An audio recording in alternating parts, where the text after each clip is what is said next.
Oke, sekarang kita akan belajar kaidah pencacahan bagian kedua. Pada video bagian kedua ini, kita akan belajar aturan pengisian tempat atau filling slot.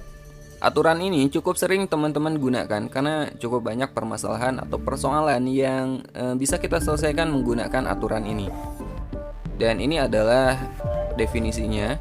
Misalkan ada N tempat tersedia dengan K1 adalah banyaknya cara mengisi tempat pertama, K2 adalah banyaknya cara mengisi tempat kedua, dan seterusnya hingga Kn adalah banyaknya cara mengisi tempat ke N. Maka banyaknya cara mengisi tempat adalah K1 kali K2 kali seterusnya sampai Kn. Ya, ini pada dasarnya kita menggunakan aturan perkalian, teman-teman. Oke, biar teman-teman lebih paham, kita coba bahas beberapa contoh soal berikut ini. Contoh pertama, dari 8 anggota OSIS akan dipilih 4 orang sebagai tim pengurus untuk menduduki jabatan ketua, wakil ketua, sekretaris, dan bendahara. Berapakah banyak susunan tim pengurus yang mungkin? Nah, kita akan menggunakan aturan pengisian tempat atau filling slot. Jadi di sini yang akan dipilihkan 4 orang, jadi kita sediakan 4 slot, 4 tempat. Tempat yang pertama ini untuk menduduki jabatan ketua, ya. Kemudian yang kedua, ini wakil ketua. Tempat ketiga untuk sekretaris, dan tempat keempat bendahara. Banyaknya calon pengurus ada 8 anggota, jadi kita akan mengisi slot-slot ini, tempat-tempat ini dengan banyaknya kemungkinan. Pertama kita isi bagian ketua. Ya, berapa banyak cara kita memilih ketua? Di sini kan ada 8 calon. 8 calon pengurus yang semuanya kompeten atau bisa menduduki ketua. Jadi untuk ketua ada sebanyak 8 pilihan, teman-teman, atau 8 cara memilih seorang ketua. Nah, sekarang untuk wakil ketua, berapa banyak pilihan? Dari 8 anggota, satu anggota kan pasti dipilih sebagai ketua kan? Jadi untuk wakil ketua gak mungkin 8 lagi. Pasti berkurang 1 karena udah dipilih sebagai ketua. Jadi di sini banyaknya pilihan untuk wakil ketua adalah 7 cara. Kemudian untuk sekretaris, karena dari 8 udah dipilih 1 sebagai ketua, 1 sebagai wakil, maka sisanya adalah 8 dikurangi 2, berarti 6 cara. 6 cara memilih sekretaris. Begitu juga untuk bendahara, karena gak mungkin ada jabatan rangkap di sini. Dari 8, 3 orang udah dipilih sebagai ketua, wakil, dan sekretaris. Maka untuk bendahara adalah sisanya, yaitu 5 orang pilihan atau 5 cara memilih. Nah, jadi berapa banyaknya susunan tim pengurus yang mungkin? Kita gunakan aturan pengisian tempat. Kita kalikan semua kemungkinannya, teman-teman. Jadi ini kita kalikan 8 kali 7 kali 6 kali 5. Ada sebanyak 1680 susunan tim pengurus yang mungkin. Oke, gampang ya. Nah, sekarang kita coba contoh kedua. Berapakah banyaknya kata yang bisa dibuat dari huruf-huruf P, I, N, T, A, R jika syarat pertama, huruf pertama merupakan huruf vokal. Kemudian yang kedua syaratnya huruf pertama merupakan huruf konsonan. Nah, sekarang kita selesaikan dua permasalahan ini. Yang pertama adalah vokal. Vokal itu A, I, U, E, O ya. Nah, pada kata P, I, N, T, A, R di sini vokalnya mana? I dan A. Oke. Jadi di sini P, I, N, T, A, R kan ada 6 huruf ya. Jadi kita sediakan 6 slot, 6 tempat, teman-teman. Jadi bagian ini berapa banyak cara kita memilih huruf vokal? Karena ada 2 I dan A, berarti di sini kita isi 2, teman-teman. Ada 2 pilihan dari kata P, I, N, T, A, R, huruf vokalnya ada 2, yaitu I dan A. Nah, untuk huruf berikutnya ini nggak ada syarat apapun, jadi bebas, mau konsonan, mau vokal boleh, ya. Jadi dari 6 ini udah dipakai 1 kan, udah diambil 1. Jadi di sini tinggal 5. Kemudian di bagian ini udah dipakai 2, maka tinggal 4. Di sini tinggal 3, 2 dan 1. Ini kita kalikan aja. 2 kali 5 kali 4 kali 3 kali 2 kali 1, hasilnya adalah 240. Jadi ada 240 kata. Untuk permasalahan kedua, huruf yang pertama adalah konsonan. Pada kata P, I, N, T, A, R, konsonannya di sini ada 1, 2, 3, 4. Ada 4 konsonan. Jadi untuk slot pertama harus konsonan, maka ada sebanyak 4 pilihan. Nah, untuk yang berikutnya, slot berikutnya, di sini nggak ada syarat apapun. Jadi dari 6 6 huruf ini udah diambil 1, maka tinggal 5. Nah, berikutnya udah diambil 2, maka tinggal 4. Berikutnya berkurang lagi 3, di sini 2, dan terakhir 1. Ini kita kalikan 4, 5, 4, 3, 2, 1. Kita kalikan, hasilnya adalah 480. Jadi ada sebanyak 480 kata yang mungkin disusun dengan huruf yang pertama adalah konsonan. Pada kaidah pencacahan bagian ketiga ini, kita akan belajar permutasi dan kombinasi. Tapi sebelum saya bahas tentang permutasi dan kombinasi, sebaiknya teman-teman pahami dulu tentang faktorial. Faktorial dari bilangan bulat positif n yang dilambangkan dengan n faktorial, ini notasinya, adalah perkalian dari semua bilangan bulat positif yang kurang dari atau sama dengan n. Jadi definisi dari faktorial itu seperti ini. Untuk n bilangan bulat positif, n faktorial itu artinya kita mengalihkan bilangan n dengan bilangan sebelumnya sampai 1, ya. Contohnya, misalnya kita mau mencari nilai dari 3 faktorial, ya. Ini notasi faktorial pakai tanda seru. 3 faktorial ini artinya kita mengalihkan 3 dengan bilangan sebelumnya. 3 kali 2 kali 1. Ingat, sampai 1. Oke, 3 kali 2 kali 1 berarti kan 6. Jadi 3 faktorial itu nilainya adalah 6. Contoh lagi, 5 faktorial.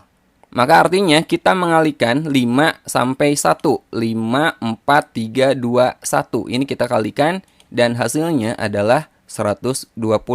Jadi 5 faktorial itu nilainya adalah 120. Contoh lagi, 6 faktorial ini berarti kita kalikan 6 kali 5 kali 4 kali 3 kali 2 kali 1. Dan nilainya adalah 720. Jadi 6 faktorial ini hasilnya adalah 720. Paham ya? Jadi faktorial ini kita kalikan bilangan, sebuah bilangan asli dengan bilangan-bilangan sebelumnya sampai 1, ya. Nah, perlu teman-teman ketahui, untuk 0 faktorial ini ada ketetapan, ada ketentuan. 0 faktorial ini nilainya adalah 1. Oke. Nah, sebagai contoh perhitungan faktorial, tentukan nilai dari 10 faktorial dibagi 8 faktorial. Nah, untuk persoalan seperti ini, teman-teman tidak harus mencari nilai atas secara keseluruhan dan nilai bagian bawah secara keseluruhan. Ada triknya. 10 faktorial dibagi 8 faktorial. Nah, 10 faktorialnya ini tidak usah teman-teman kalikan 10, 9, 8, sampai 1. Tapi kita cukup berhenti di angka yang sama dengan penyebutnya. Di sini kan ada 8 faktorial, jadi yang 10 faktorial kita berhenti di 8 faktorial. 10 faktorialnya kita jadikan 10 kali 9 kali 8, tapi di sini pakai tanda faktorial. Oke? Artinya 8 faktorial ini berarti perkalian masih berlanjut sampai 1. Nah, ini kita coret aja karena udah sama pembilang dan penyebutnya. Nah, sekarang kita peroleh perkalian yang lebih sederhana, yaitu 10 kali 9. 10 kali 9 jelas hasilnya adalah 90. Jadi 10 faktorial dibagi 8 faktorial hasilnya adalah 90. Oke, sekarang kita lanjut ke contoh kedua. Tentukan nilai dari 11 faktorial dibagi 10 faktorial ditambah 9 faktorial. Ini caranya hampir sama dengan yang tadi. Pada 11 faktorial dan 10 faktorial ini saya akan memunculkan bilangan 9 faktorial. Yang 11-nya, 11 faktorial ini kita jadikan aja menjadi 11 kali 10 kali 9 faktorial. Artinya ini masih perkalian mundur. Oke? Nah, yang 10 faktorialnya kita jadikan 10 kali 9 faktorial. Berhenti di sini agar terdapat bilangan yang sama pada pembilang dan penyebutnya. Nah, dari sini ini bisa kita keluarkan 9 faktorialnya. Lihat penyebutnya. Kita keluarkan 9 faktorialnya, maka kita peroleh 10 ditambah 1. 1 itu dari sini, teman-teman. 9 faktorial itu sama aja dengan 1 dikali 9 faktorial kan. Jadi 9 faktorialnya kita keluarkan, maka kita peroleh 10 ditambah 1 seperti ini. 10 tambah 1 kan 11. Jadi 11 kali 10 kali 9 faktorial dibagi 11 kali 9 faktorial. Nah, di sini ada bilangan yang sama, yaitu 9 faktorial dan 11. Maka hasilnya adalah 10. Gampang kan? Kita lanjut permutasi dan kombinasi. Kita mulai dari permutasi dulu. Permutasi adalah cara menyusun suatu percobaan atau kejadian dengan memperhatikan urutan. Ingat, permutasi berarti perhatikan urutan. Ya.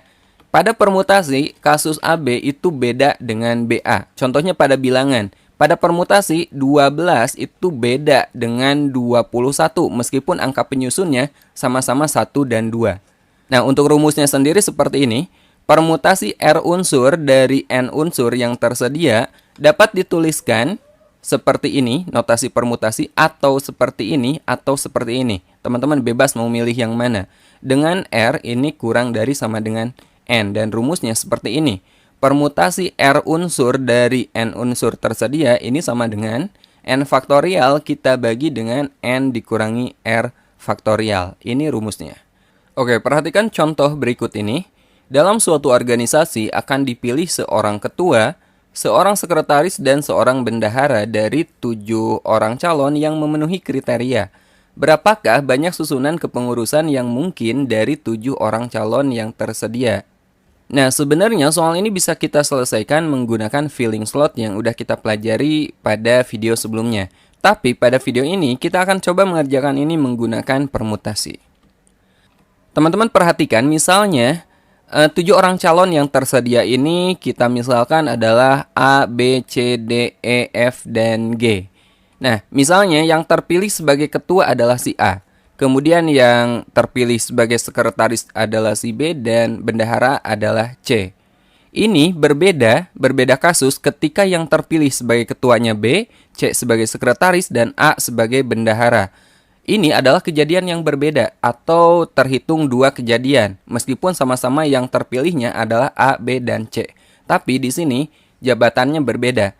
Nah, dari sini teman-teman bisa lihat ternyata untuk kasus ini, kasus pemilihan ini, urutan itu diperhatikan. ABC ini berbeda dengan BCA. Maka kita menggunakan permutasi untuk soal ini. Permutasi dari berapa? Jelas dari 7 kita pilih 3 orang ya. Jadi permutasi dari 7 unsur kita ambil atau kita susun 3 unsur. Nah, kita gunakan rumus ini. P dari N kita ambil R adalah N faktorial per N dikurangi R faktorial. Jadi pada soal ini N-nya adalah 7 dan R-nya adalah 3. Maka 7 faktorial kita bagi dengan 7 dikurangi 3 faktorial. 7 faktorial dibagi 7 dikurangi 3 itu 4. 4 faktorial. 7 faktorialnya ini kita ubah jadi 7 kali 6 kali 5 berhenti di 4. Oke, karena di bawah penyebutnya udah ada 4 faktorial. Dari sini ini kita coret aja. Maka kita peroleh 7 kali 6 kali 5, 210. Jadi untuk soal ini terdapat 210 susunan kepengurusan yang mungkin. Oke, sekarang kita lanjut kombinasi. Kombinasi adalah cara menyusun suatu percobaan atau kejadian tanpa memperhatikan urutan. Jadi sebaliknya, kalau permutasi memperhatikan urutan, kalau kombinasi tidak memperhatikan urutan. Jadi pada kombinasi AB ini sama dengan BA. Dan ini adalah notasi untuk kombinasi seperti ini. Dan rumusnya, kombinasi dari N unsur kita pilih atau kita ambil R unsur adalah N faktorial kita bagi dengan N dikurangi R faktorial kali R faktorial. Contoh soalnya seperti ini.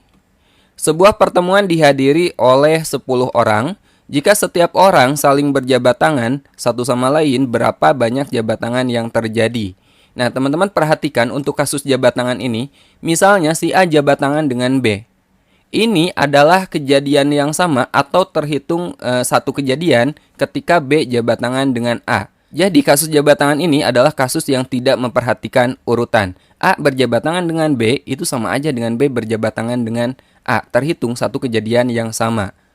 Oke, jadi jelas ini kita gunakan kombinasi karena tidak memperhatikan urutan. Kombinasi dari berapa? Di sini ada 10 orang. Dan untuk satu jabat tangan itu kan terjadi antara 2 orang. Maka kombinasinya adalah dari 10 unsur kita ambil 2. Karena untuk satu jabat tangan itu melibatkan 2 orang.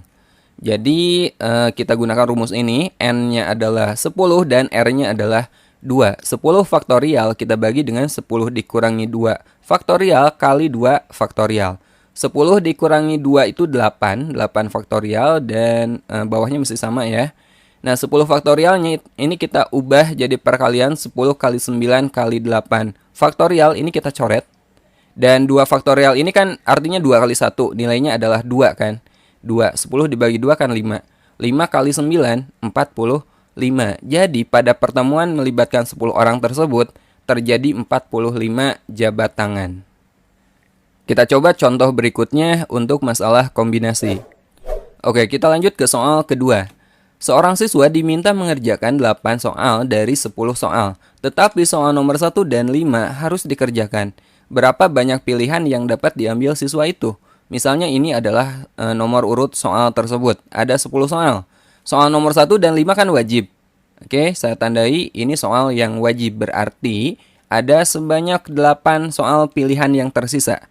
Dan ingat, siswa itu harus mengerjakan 8 soal, sementara 1 dan 5 ini wajib dikerjakan. Artinya siswa tersebut harus mengerjakan 6 soal lagi. Maka dia harus memilih 6 soal dari 8 soal yang tersisa ini. Nah, untuk mengerjakan soal, di sini tidak memperhatikan urutan. Misalnya, siswa mengerjakan soal nomor 2 dulu, baru nomor 3, atau nomor 3 dulu, baru nomor 2. Ini gak ada bedanya, sama aja. Jadi ini kasus yang tidak memperhatikan urutan. Jadi di sini kita menggunakan kombinasi. Maka kombinasinya dari 8 soal tersisa, siswa memilih 6. Jadi kombinasi dari 8 kita ambil 6. Kita gunakan rumus yang tadi, 8 faktorial dibagi 8 dikurangi 6 faktorial kali 6 faktorial. Oke, 8 dikurangi 6 kan 2. Jadi di sini 2 faktorial. Nah, 8 faktorialnya kita ubah jadi perkalian. 8 kali 7 kali 6 faktorial. Di sini ada yang sama, ini kita coret aja. 2 faktorial ini kan nilainya 2 kali 1 kan? 2. Jadi ini langsung aja kita coret, 8 dibagi 2, 4. Jadi 4 kali 7 adalah